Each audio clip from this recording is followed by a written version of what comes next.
Because now I'm off work. I'm actually off in the mornings, which is a good thing.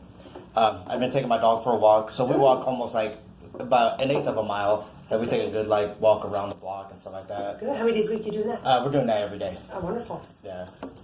But I'm gonna start working on my garage. I know I've said it before, but I'm actually I'm at the point where it's I was considering a gym. Yeah, right. But then I started thinking okay, once I actually go back to work full time, when am I really gonna have the time to do it? Yeah. Because I'm not gonna wake up at 4 o'clock in the morning, run to the gym, then have to run back home, get ready, get him ready for school. Yeah.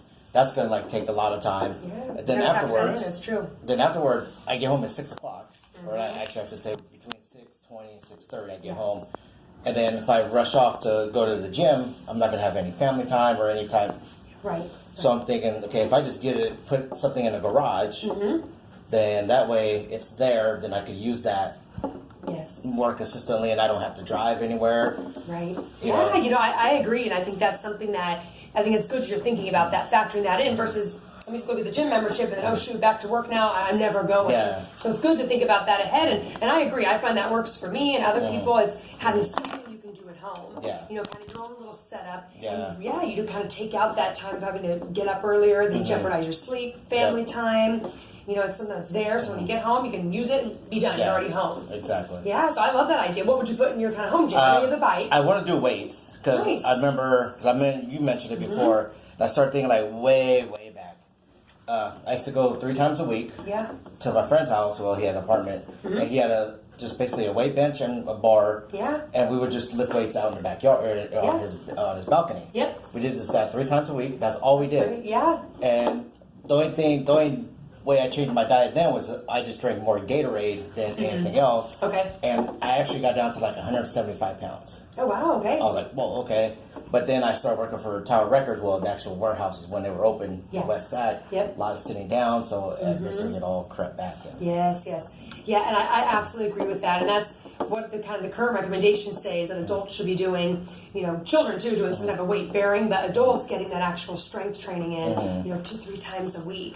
So I agree, and we do often see that our body composition changes quite a bit. So people see fat losses, they see, of course, lean muscle mass gains, and the bigger the muscles get, that's more cells to pick up sugar for energy. So even if it's, you have some dumbbells or a bar, they use exercise. Stores are really great for that. I was in one not too long ago. There's one kind of around this area. Tons of stuff you can go in and for a pretty good price. You can just get some weighted things to have at home. I do have. I had a curl bar, and actually, good. I actually ended up buying a few weights at Goodwill. Oh, it's other places too. Yeah. Yeah, so it's that's a great idea. Yeah, and then I would just start slow. I mean, it sounds like you're experienced in that area. You've done that before. But start slow and build up, and that'd be nice. Kind of have your own little space at home. Yeah. Yeah, a lot of people love to do that, so that's a great idea. How often are you using your stationary bike? I use that every day. Oh, awesome. Sometimes I'll miss a day. Sometimes I'll miss a day, but not very often. Okay. But I do take the walk. Saturday, I didn't walk, but I did ride the exercise bike. Okay. So, but pretty much every day, I do both. Yes, that's wonderful. So this morning, it was it's basically an 8/10 of a mile walk, and then I did 30 minutes on the bike today. Okay. Wonderful. Good. That's wonderful. Yeah, and definitely the more you can keep that up, and even if you're able to divide it up a little bit too, that way you get that regular exercise. That's great. How are your blood sugars doing? I haven't been checking. Okay. It's been kind of. Yeah. When's the last time you checked, do you think? Oh, it's been a while. Okay. A few weeks. Okay. It's not anything like I remember a couple days ago. Okay. No. Okay. And are you not checking as much because do you have enough testing supplies? Oh, I have everything. It's just because I was doing when I was working on his pool, getting the area set up for the pool, so I was doing a lot of work out in the backyard. Okay. So. Are you enjoying your pool, Austin? Yeah. Good. Good. Are you getting in it every day? Good. Pools are nice to have in your backyard. It's nice your dad did that. Okay. Any low blood sugar symptoms or anything like that? Okay. Any recent illnesses or infections? No. Okay. Alrighty. Yeah, so I would encourage you to, where your A1C is, I don't think you need to be checking multiple times a day, or even if you check 3 times a week, but just to keep a little bit of that routine going. Okay. Another thing it does is it kind of like a mindfulness tool when we're checking, almost like you were keeping a food journal. Yeah. It's a way to go, what's my sugar? Oh yeah, that's right. Let me, kind of keeps us motivated sometimes. Okay. So breakfast, you're doing oatmeal? Yes. With raisins? Oatmeal, yes. And blueberries and cinnamon. Okay, good. And then any snack in between lunch and dinner? Or breakfast and lunch? Not lately, to be honest. Okay. Just been really just... The oatmeal's keeping me full. Sometimes I kind of have maybe like one waffle. Okay. Like with the oatmeal. Like an Eggo type of waffle? Yeah. Okay. But that would be like, if I put syrup on it, it'd be like very like light coating of syrup, not even just enough, just for a little bit of flavor, but not pouring it on. Good. What's lunch like? What's lunch lately? Lately, just been just whatever I can find, to be honest. Okay. Kinda, what'd you guys have? Well, yesterday was a weekend, so it might have been a little different. But what'd you have yesterday? What did I have yesterday? Honestly, I can't remember, to be honest. You guys doing anything like sandwiches or dinner leftovers or more kind of like snacks in the afternoon? Oh, that's right. I had egg. Okay. Like this little like French bread with cheese on it, and then I had these 2 pancakes sitting in the fridge. Okay.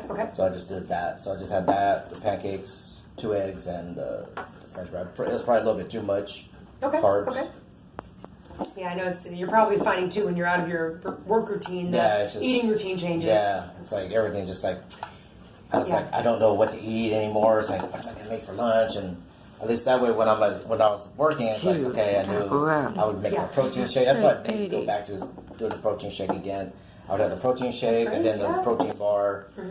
Or I would have like some kind of little snack there, and then like on the way to the other job, I would actually have the protein bar. Yeah, no, that's absolutely great. Yeah, and then you'd maybe even trying to reincorporate some of that. Did I give you a list last time of the healthy meals and dinner? Okay. But honestly, I don't know where it's at because he gets into that area where I have the computer and everything at, and everything just. I can print you another one. That's no problem at all. But yeah, it's just kind of like quick, easy, healthy meals. You're busy people, and they're you have good proteins in there, carbohydrates, but they're quick and easy to make too. Okay. But yeah, that's even something you could do now. Maybe if you find that your lunch kind of gets off track while you're on summer break, maybe having the protein shake even as kind of your lunch. Proceed to highlighted route. How about dinner? Dinner yesterday, I had 2 pieces of pizza. Well. And then like this little tiny scoop of mashed potatoes. Any snacks at all throughout the day? No. Okay. And what are you drinking every day? Water. Good. Water. Stay well hydrated? Yeah. Water or coffee or tea? Yeah. Coffee. Yeah. Okay. Alrighty. Still with either half and half or the regular creamer and those. Good. So where would you say, so I know you're saying that the nutrition is a little bit off kind of routine. Yeah. But is there any place kind of within your diet or how you're eating that you're thinking, oh, I could improve this, or I would like to modify this? I would say like more like maybe a little bit of lunch, but more like dinner time. Okay. Yeah, I agree. I know last time when I was looking back some of our notes, we had chatted about making sure we're getting vegetables in there every day. Benefit of that is you'll get more of that fiber, which will help fill you up too. Yeah. So it really helps with the hunger, the appetite. Kind of like our plate here. Yeah. But not forgetting, so more of our plate we want to have vegetable based. Yeah. But then not forgetting, every meal it's good to have. I think before we've talked about that 45 grams of carb. Yeah. But it can be less than that too. Okay. So if you're like, I'm satisfied with less than that, that's okay too. Okay. And then making sure you're getting that protein. So all those pieces can kind of help you feel full and satisfied and keep the blood sugars on track too. Any questions about you have for me at all about anything about nutrition or activity? I actually talked to my doctor about it, and I was wondering that keto diet, how does that work? Like because I was kind of thinking like maybe that can like help me. I mean, just do it for like maybe a month or so, just to kind of help get down a little bit. What is your thoughts about that? That's a good question. I get lots of questions on all types of meal plans, but especially keto, because it is something that's really advertised out there right now. So what keto is, I'll kind of explain that. So it's your doctor may have already added a little bit of this information, but it's basically high fat. We look at our different macronutrients: fat, protein, carbohydrate. It's high fat. So usually we think 100% calories per day. Usually 80 to 90 plus or more of that percentage is coming from fat or foods that are very high in fat. And then carbohydrates are very minimal. I think people maybe are on, it's like less than 30 grams per day. Usually we say about 30, 45 grams a meal. and then you have your protein. It's like moderate protein. So there's a lot of emphasis placed on high fat foods. It's supposed to be healthful fats. So avocado, olive oil, nuts and seeds, nut butters, salmon, really good healthy fats. But what I have experienced, people I'm working with that are following that pattern, is to meet